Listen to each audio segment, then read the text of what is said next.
जय हिंद फ्रेंड्स। पहली बात, 3 क्लास हैं दुनिया में, capitalist class, middle class, working class. Capitalist class, Ambani, clear concept. ऊंचाई पर वही व्यक्ति है जिसके कॉन्सेप्ट क्लियर है, बस कोई धर्म वर्म की कोई भूमिका नहीं है। जिसके भी कॉन्सेप्ट क्लियर हैं वो अपनी क्षेत्र की ऊंचाई पर है। वो चाहे धर्म का कॉन्सेप्ट हो, चाहे समाज का कॉन्सेप्ट हो, कॉन्सेप्ट क्लियर होना चाहिए। मिडिल क्लास, इसके मिक्स्ड कॉन्सेप्ट है, मिक्स्ड। इससे पूछो शराब पीते हो? नहीं नहीं भैया, नहीं नहीं, ऐसा ही पूछ रहे थे। वो अमेरिका से हमारा एक दोस्त आया था तो एक लाया था रॉयल एब्सोल्यूट, 40,000 की बोतल आती है। नहीं भैया, कभी कभी पी लेते हैं, होली होली में जैसे कहीं ऐसे कोई बात हो भैया तो एक आध पैक तो पी लेते हैं भैया, एक आध। नॉनवेज खाते हो? नहीं भैया, अंडा खा लेते हैं कभी कभी, और नॉनवेज तो नहीं खाते हैं। भैया वो जो नॉनवेज का वो होता है, जूस होता है भैया, उसको खा सकते हैं भैया, गोश्त नहीं खाएंगे। ये है middle class. Working class, people without concept. ये जो मजदूर कौन है जिनके पास जीवन में कोई कॉन्सेप्ट ही नहीं है। मजदूर हैं, 11 बच्चे हैं, 11। पूछो 11 बच्चे तुमको? 11 बच्चे कैसे हो गए? भैया ये भगवान के बच्चे हैं। अच्छा, तुम्हारा नाम भगवान है? नहीं नहीं भैया। अच्छा, पड़ोसी का नाम भगवान होगा? अरे भैया कैसी बातें कर रहे हैं।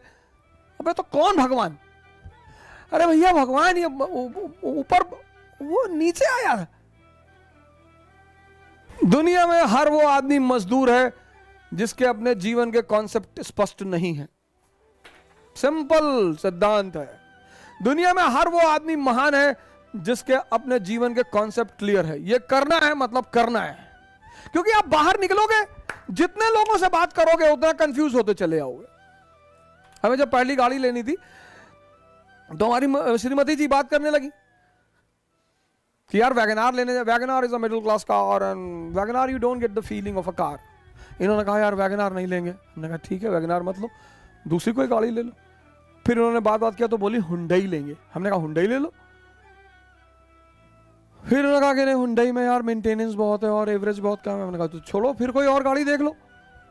सर 5 महीना ये ड्रामा चलता रहा, गाड़ी आई ही नहीं, चूंकि लेना इन्हीं की मर्जी से था। फिर मैंने एक दिन इनसे कहा, मैंने कहा चल गाड़ी लेते हैं, चल। कौन सी गाड़ी? मैंने कहा चुप, कुछ बोलियो मत, चल। महिंद्रा के शोरूम पहुंचे सर, कॉन्सेप्ट महिंद्रा नोएडा में। मैंने कहा भैया स्कॉर्पियो लेनी है, टॉप मॉडल। कहा सर मैं आपको स्कीम, मैंने कहा कोई स्कीम उसकीम मत बता, सीधे बता कितना पैसा देना है, बस खत्म, चेक काट के देता हूं, शाम तक गाड़ी घर पे चाहिए। कहा स्कीम तो पूछ लिया। मैं कहा पूछना ही नहीं। जिंदगी में छोटी छोटी चीजों के लिए किसी से क्या पूछना। कपड़ा खरीदने जा रहे हैं, 4 लोग को लेके जा रहे हैं। लड़की देखने जा रहे हैं, 5 लोग को लेके जा रहे हैं। अब 5 लोगों में से एक ने, किसी ने कह दिया बाल छोटा है लड़की का, तो बाल में कहां घुसे जा रहे हो? बाल एक्सटेंड करवा लेंगे, बड़ा करवा लेंगे। 5 लोगों को लेकर लड़की देखने जाओगे, तुम्हारी शादी कभी होगी ही नहीं। और लड़की देखने जाना मत।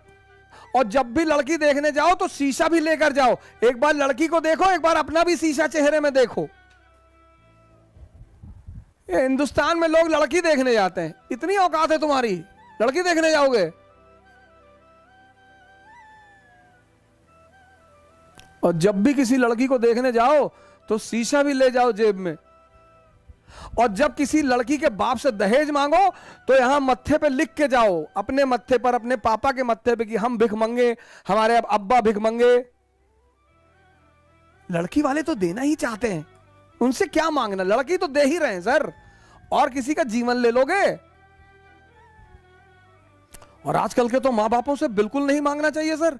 वो बाप अपना पूरा जीवन लगा देता अपनी बच्ची को पढ़ाने में।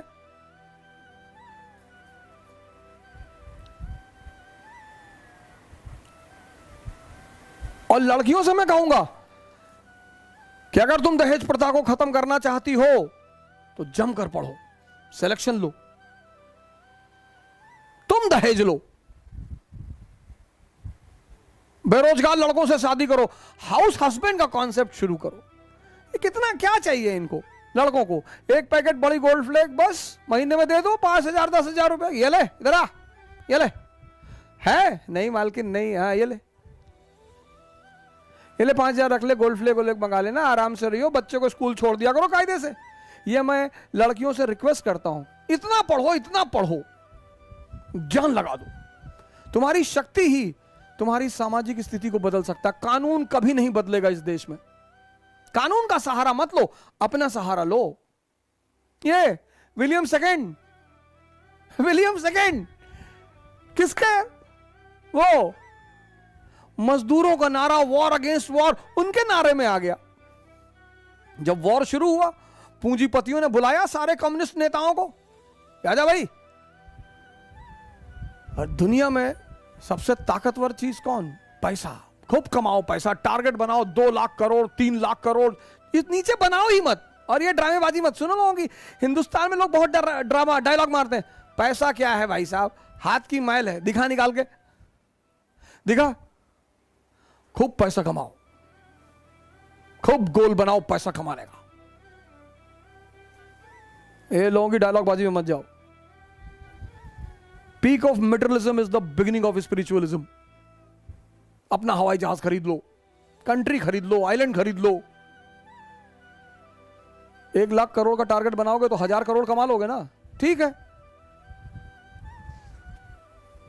पूंजीपतियों ने बुलाया इन कम्युनिस्ट नेताओं को, इधर आ, हाँ जी, बोले निकाल ले पैसा। तो 100 नेता गए, 98 पैसा निकाल के ले आए। 2 ने कहा हम बिकाऊ नहीं है, we are not for sale. बोले ठीक है, तुम मरते तो हो, शूट कर दिया। तो इन कम्युनिस्ट नेताओं ने जैसे युद्ध शुरू हुआ, स्टैंड ही बदल दिया। एक तरफ तो पूंजीपतियों ने नेताओं को पैसा दे दिया, दूसरी तरफ मजदूरों का वेतन बढ़ा दिया। जिसको 100 रुपया मिल रहा था 2,000 रुपया। अरे मजदूरों ने कहा भाड़ में गया साम्यवाद। इसकी लड़ाई का मेन नारा क्या था? War against war. उसकी मेन कैलकुलेशन क्या थी? जैसे आप प्री देने गए और आप एंशिएंट और मेडिवल इंडिया छोड़ के गए कि यार एक क्वेश्चन आता है, छोड़ो। और जैसे आपने पेपर खोला 27 जून को, 10 अक्टूबर को, पता लगा पहला 50 क्वेश्चन एंशिएंट और मेडिवल इंडिया से। अब 2 बातें होंगी। पहली, आप पैनिक में हो गए, गुस्से में हो गए, पापा ये सब तो पढ़ाया ही नहीं कोचिंग ने यार, वो कहानी सुना दी, ये सब बताया नहीं। और फिर आपने इन्विजिलेटर को एक तमाचा मार दिया खींच के कि 5 मिनट से पानी मांग रहे, दिमाग में पानी नहीं दे रहा हो। और उसने तुम्हारी क्वेश्चन शीट पे लिख दिया कि not allowed for any examination in future. तुम्हारा कैरियर खत्म हो गया। दूसरा चारा क्या है? तुम छत की तरफ ऐसे देख रहे हो और मुस्कुरा रहे हो कि नेता बना के मानोगे। और फिर तुमने 10 रुपए का एक सिक्का निकाला और हेड ऑन टेल AC, और तुम अपना ही नहीं कर रहे हो, दूसरों की मदद भी कर रहे हो। हाँ मार मार मार, 10th क्वेश्चन मराठा मार मार मराठा। वहां एक संभावना है, संभावना। ऐसा होगा नहीं कि तुम्हारा प्री निकल जाए, ऐसा होगा नहीं, लेकिन संभावना है।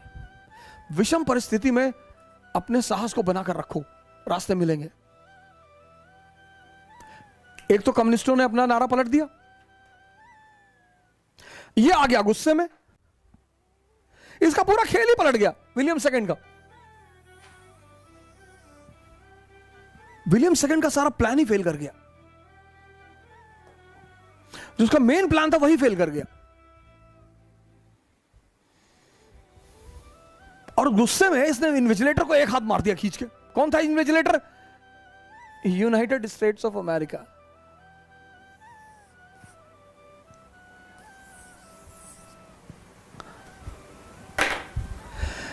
तो पहला झटका वो प्लान फेल कर गया, दूसरा इन्विजिलेटर को तमाचा मार दिया, और तीसरा सारे फ्रंट पे लड़ रहे हैं। ये देखो, यहां तलवार चला रहे हैं, यहां तलवार चला रहे हैं, यहां तलवार, यहां तलवार, यहां हर तरफ।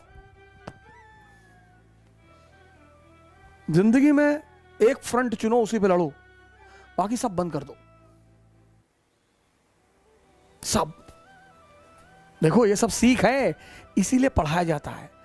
राजा बनने की बस एक ही रास्ता है, समझदारी। और समझदारी के विकसित होने का कौन सा रास्ता है? पढ़ाई। पढ़ाई से कोई राजा नहीं बनता। फिर से रिपीट कर रहा हूं, राजा बनने का बस एक ही सिद्धांत है, समझदारी। और समझदारी विकसित करने का एक ही अच्छा तरीका है, पढ़ाई। ये देखो, कहानी के साथ साथ मैसेज भी मिल रहा है कि हर फ्रंट पर मत लड़ो, नहीं तो तुम्हारी सारी ऊर्जा चूस ली जाएगी, निकाल ली जाएगी, खत्म हो जाओगे। राजा बनने का बस एक ही सिद्धांत है, समझदारी का विकास। और समझदारी बढ़ाने का बस एक ही सिद्धांत है, नहीं, समझदारी बढ़ाने का सबसे अच्छा सिद्धांत है पढ़ाई। हमारे देश में लोग कहते पढ़ोगे तो राजा बनोगे, बिल्कुल नहीं, सवाल ही नहीं उठता, प्रश्न ही नहीं उठता, गलत है वो। पढ़ोगे तो नौकर बन जाओगे, लेकिन हां, अगर पढ़ाई से अपनी समझदारी का विकास कर लिए तब तो राजा बनोगे।